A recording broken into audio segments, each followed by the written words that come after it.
Mesdames et messieurs, bonsoir. Un plaisir pour nous de vous retrouver pour notre rendez-vous des formations agricoles. Voici pour vous le sommaire. Démarré le 9 juin dernier, le 4e atelier régional de formation avancée aux outils LCPT et GLIMAI, initié par la FAO Bénin en partenariat avec le Comité interétat de lutte contre la sécheresse dans le Sahel et la Banque mondiale, a connu son épilogue ce vendredi 13 juin 2025. Nos équipes étaient sur place, le reportage dans un instant. Et pour le dossier de ce vendredi, nous reviendrons sur les avantages du projet pilote d'assurance agricole, lancé officiellement le 4 mars 2025 à Cotonou. Plus de détails avec Maël Anato. Voici comment se présente l'ossature. Restez avec nous pour la suite, c'est juste après ceci.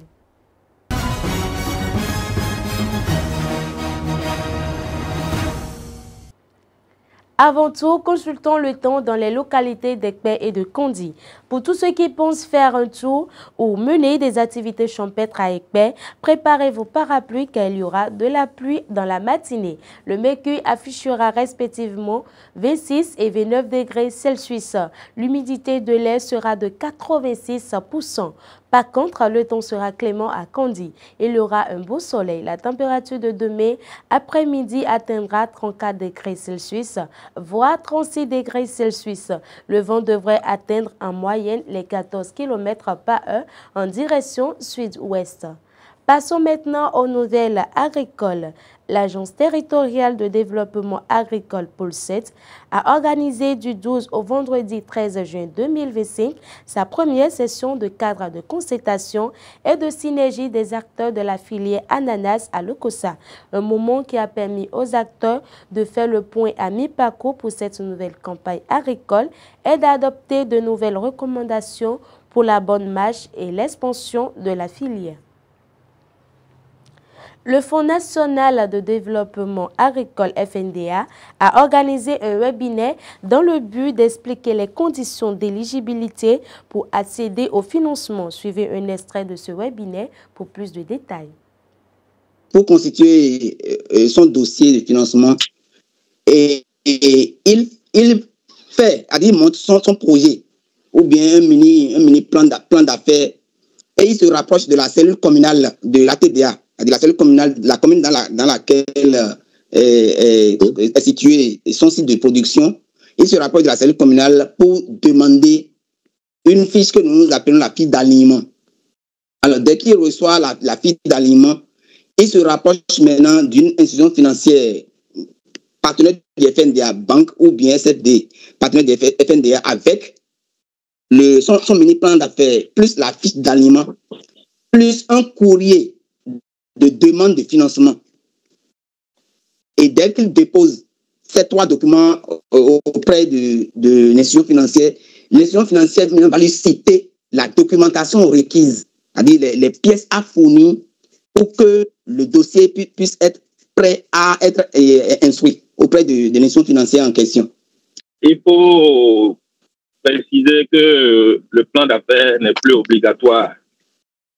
Sinon, pour les petits crédits, et le promoteur peut aller directement auprès d'une institution de microfinance et ils ont à leur niveau un certain nombre de documents, des fiches qu'ils vont renseigner. Simplement, ils peuvent demander une copie de cette fiche-là et aller vers la TDA avec cette fiche-là pour avoir la délivrance de la fiche d'aliment par la TDA. Hors de nos frontières, l'Organisation Ouest africaine de la santé organise du 9 au 14 juin 2025 à Lomé un atelier régional de révision, de finalisation et de l'harmonisation du programme de formation en épidémiologie de terrain. Cette initiative vise à créer un programme commun et solide pour renforcer les compétences en santé publique dans l'espace CEDEAO. Le 4e atelier régional de formation avancée aux outils LCPT et GLIMAI, organisé par la FAO Bénin en collaboration avec le Comité interétat de lutte contre la sécheresse dans le Sahel et avec la Banque mondiale, s'est tenu du 9 à ce jour. Reportage. Après Dakar, Nouakchott, Lomé et Accra, le Bénin accueille le 4e atelier régional de formation avancée aux outils LCPT et GLIM-I, organisé par la FAO Bénin, en collaboration avec le Comité permanent inter-État de lutte contre la sécheresse au Sahel SILS et avec le soutien de la Banque mondiale. L'objectif principal du projet est d'améliorer la qualité des données sur le pastoralisme dans la sous-région, tant sur les plans économiques, social qu'environnemental. Dans le cadre de la mise en œuvre de ce projet, il est question vraiment de conduire des études de prospective pour aider les politiciens à la prise de décision, parce que nous avons à cœur 2 outils.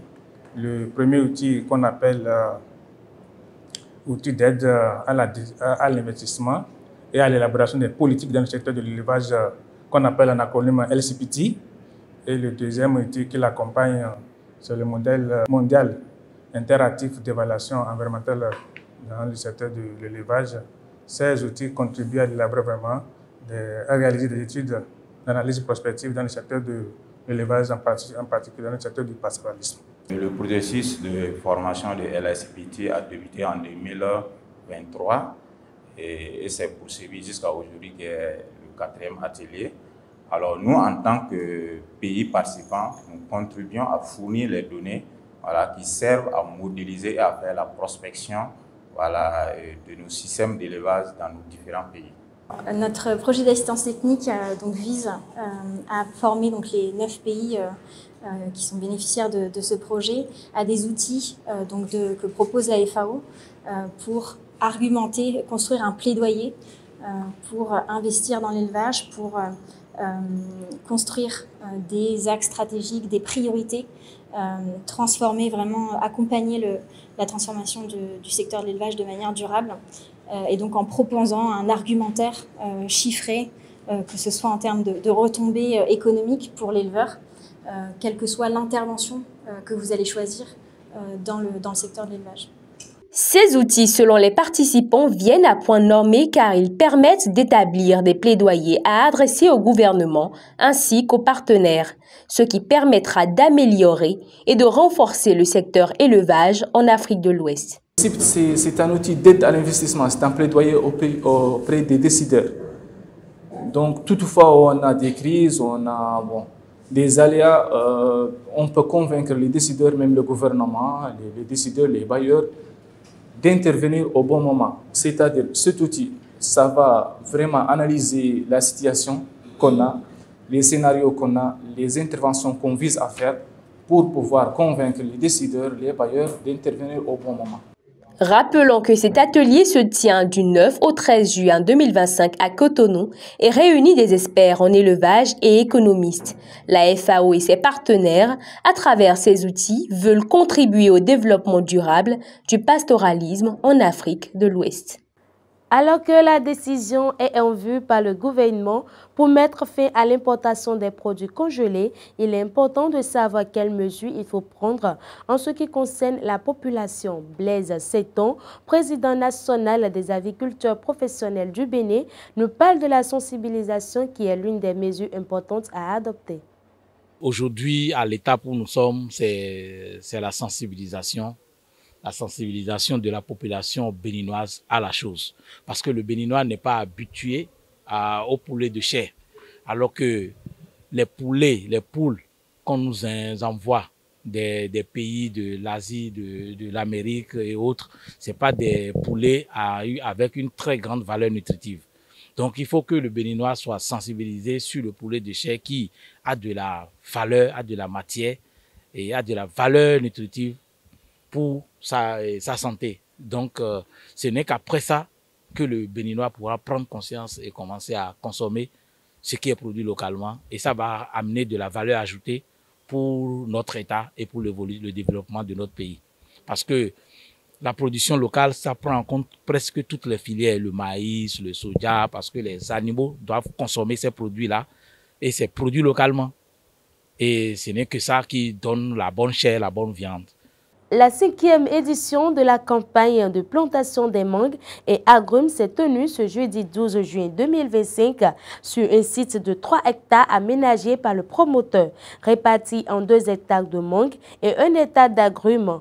Pour l'année 2025, l'objectif fixé est d'installer 700 hectares supplémentaires. Quant aux agrumes, les plantations réalisées jusque-là couvrent 11 967 hectares et 950 hectares de nouvelles plantations sont programmées pour cette campagne. Au Bénin, les producteurs agricoles bénéficient désormais d'une assurance agricole, une initiative saluée par les bénéficiaires à travers le pays. Lancé officiellement le 4 mars 2025 par le FNDA, ce projet vise à protéger riziculteurs, cotonculteurs et éleveurs contre les aléas climatiques. Quel est l'essentiel des informations à retenir de ce projet? Suivez cet élément.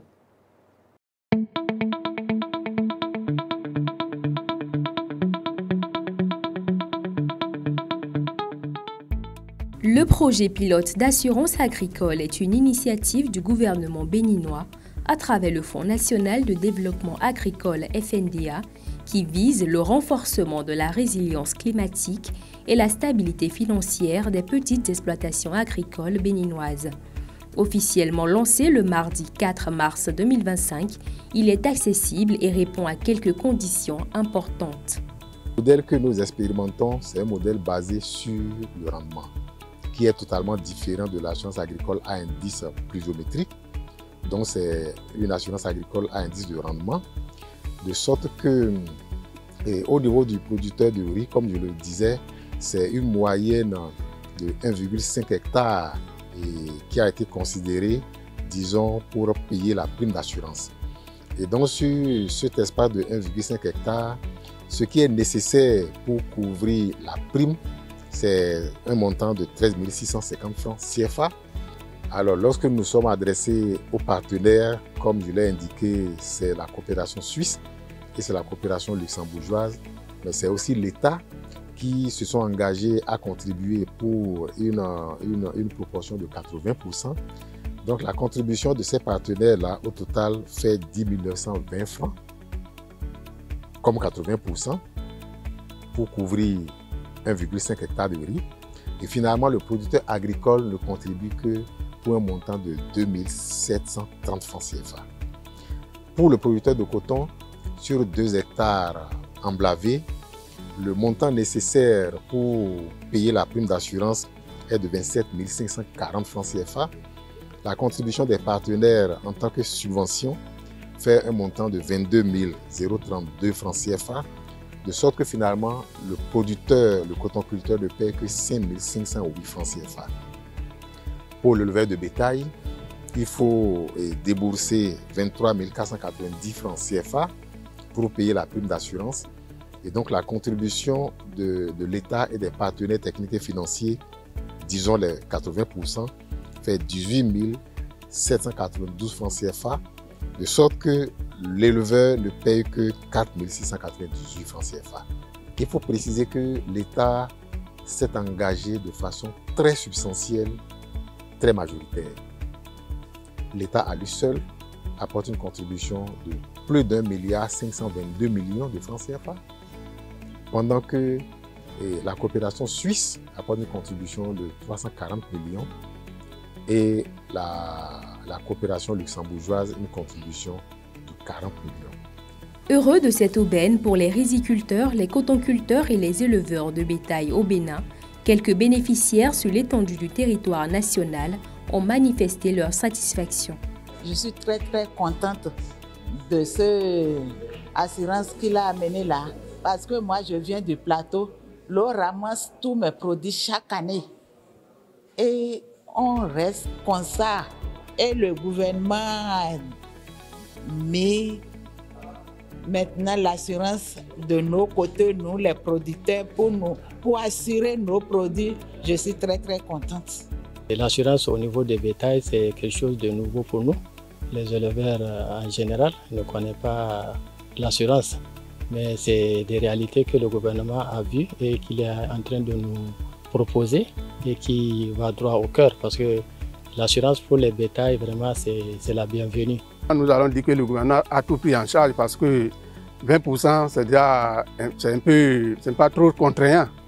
S'il y a la volonté des producteurs, nous devons même avoir la volonté. S'il y a la volonté, les producteurs doivent avoir la volonté de s'adhérer et de pouvoir conduire et aider le gouvernement pour que le projet puisse vraiment bien avancer. Ce projet d'assurance agricole pour les acteurs des organisations professionnelles agricoles des 3 filières est la concrétisation d'une attente des producteurs béninois longtemps exprimée. Ainsi, à fin 2025, la couverture d'assurance sera d'actualité dans tous les pôles de développement agricole du pays. Et c'est ici que s'achève cette édition. Merci de l'avoir suivi. On se donne rendez-vous très prochainement pour d'autres nouvelles agricoles, toujours sur votre chaîne Le Rural Bénin TV. À bientôt.